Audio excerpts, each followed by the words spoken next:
Hi friends.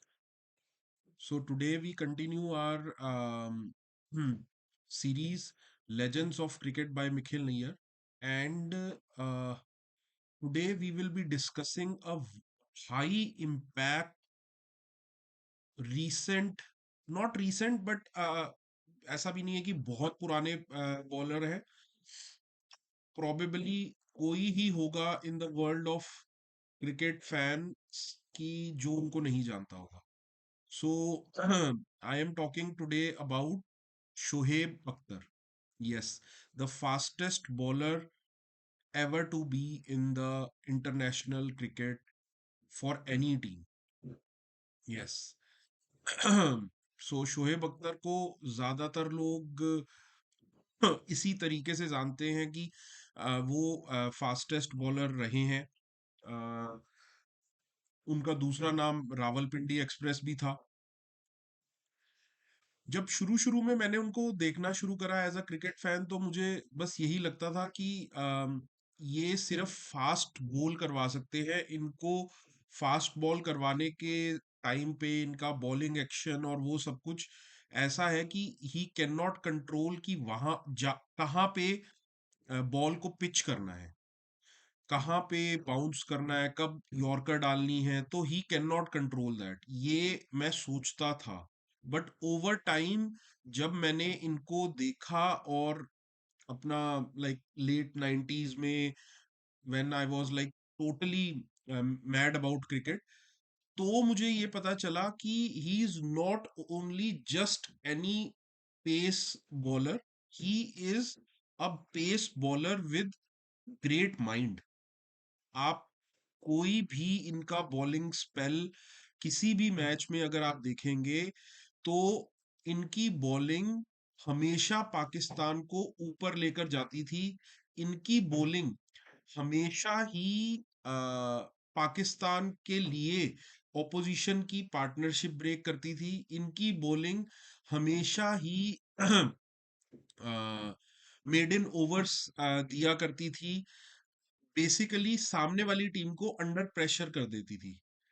इनके वो 10 over अगर वनडे मैच है, या इनके वो एक्स नंबर ऑफ ओवर्स अगर वो टेस्ट मैच है, वो हमेशा फुल ऑफ इम्पैक्ट रहते थे.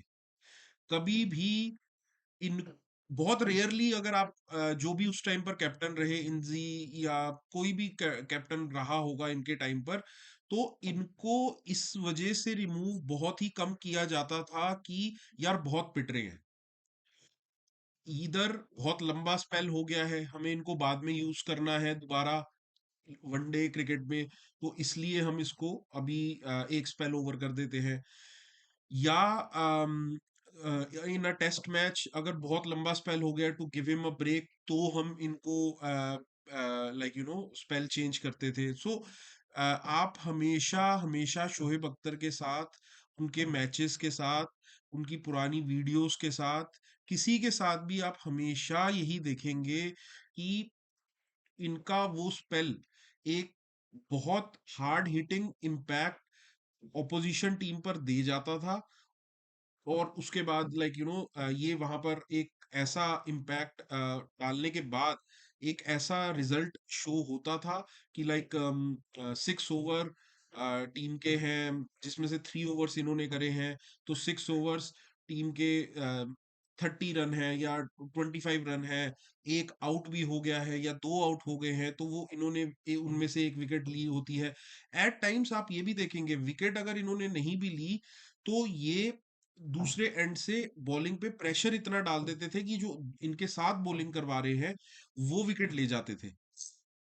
बिकॉज होता ये था कि काफी क्लियर होता था बहुत सारे बैट्समैन को इन माइंड में कि मुझे इनको इनके ओवर को बहुत स्लो खेलना है, मुझे इनके ओवर को बहुत बस निकालना है. और जब वो अदर दूसरे बॉलर के ओवर में हिट करने की कोशिश करते थे, तो वहां पर उनसे मिस्टेक हो सकती थी और वो विकेट चली जाती थी. तो इवेंचुअली एक एज अ टीम तो वो विकेट इनकी पाकिस्तान टीम ले ही लेती थी. वो एक ऐसा टेन्योर था, वो एक अगेन एक डेफिनेट पाकिस्तान का domination over the globe with their bowling attack इतना ज्यादा था कि हर कोई टीम ये सोचती थी कि अगर हम पाकिस्तान के साथ खेल रहे हैं तो हमें मेक श्योर ये करना है कि हमें पार से ज्यादा स्कोर करना है, बिकॉज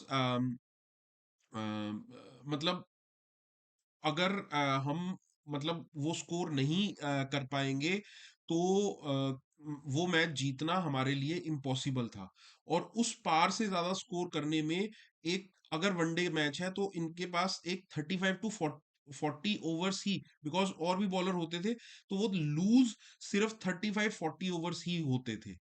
10 ओवर्स तो इनके होते ही थे, और अगर 5-7 ओवर कोई और भी अच्छा बॉलर करवा जाए तो 35-40 ओवर्स ही इनके पास हमेशा रहते थे दूसरी ऑपोजिशन के पास, कि हमें पाकिस्तान के अगेंस्ट उसमें ही स्कोर करना है। दूसरा इनका इम्पैक्ट ऐसा रहा इनके अपने करियर में कि इनकी वजह से I am pretty sure globally बहुत सारे बॉलर्स ने ये ट्राई करा कि वो इतनी फास्ट बॉल करवा सकें जितनी शोहेब अख्तर करवाते थे। आई होप और भी रहे, मतलब ऑब्वियसली इनके बिल्कुल एकदम सही सेम टाइम पर ब्रेटली भी थे, और इनके बाद आई थिंक शॉन टेट भी आए।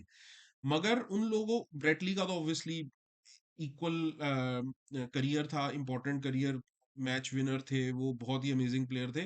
But Shaun Tait pace bowling होने के बाद भी उतना टेन्योर उनका करियर का नहीं रहा जितना शोएब अख्तर का रहा। What I am trying to say is, इतनी फास्ट पेस बॉल करवाने वाले जो बॉलर्स होते हैं उनके लिए इंजरीज बड़े रेगुलर रहती हैं, प्रोन, वो इंजरी प्रोन रहते हैं।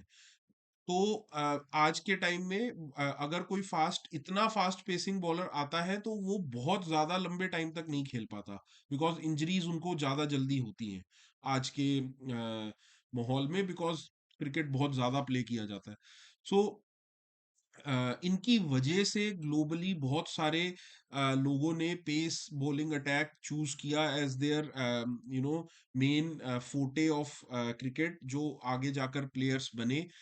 तो ये ऐसा एक इम्पैक्ट छोड़कर गए थे जहां पर एक रॉ पेस बॉल को as the most important thing choose किया गया, सोचा गया बाय बहुत सारी audience and fans and even aspiring cricketers.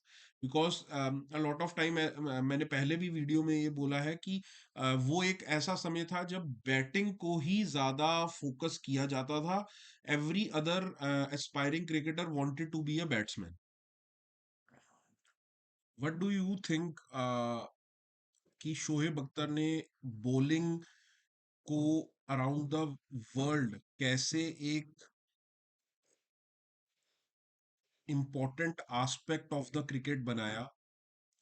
इनसे पहले भी बॉलर्स थे, बट एक जो उसको एक नेक्स्ट हाइट पे लेकर गए, अकॉर्डिंग टू मी, वो शोहेब अख्तर ही थे। वो एक ऐसा टाइम में आए जब हम बहुत ज्यादा रिकॉर्ड्स बैट्समैन के बनते हुए देख रहे थे, और हम देखते थे कि कुछ भी मैच है, वो अगर आपके पास बैटिंग ऑर्डर स्ट्रांग है, मल्टीपल बैट्समैन है, वर्ल्ड क्लास बैट्समैन है, तो वो स्कोर जो है वो बन ही जाएगा। बहुत कम हम ये देखते थे कि बॉलिंग की वजह से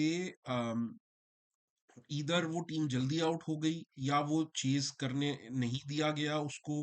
तो ऐसा बहुत कम देखते थे। तो वो बॉलिंग का एक एरा जो था वो शोहेब अख्तर के आसपास बहुत बहुत प्रिविलेंट रहा, ये मेरा कहने का मतलब है। तो what do you think about Shoaib Akhtar as a bowler, as a team player, और उनकी वजह से क्या इम्पैक्ट रहा क्रिकेट के ऊपर? Please share your thoughts in the comment box, and also share आप किस लेजेंड पे हमें चाहते हैं कि हम अपनी नेक्स्ट वीडियो बनाए, वो भी आप अपने कमेंट बॉक्स में लिख सकते हैं। Till then, take care, bye bye, thank you.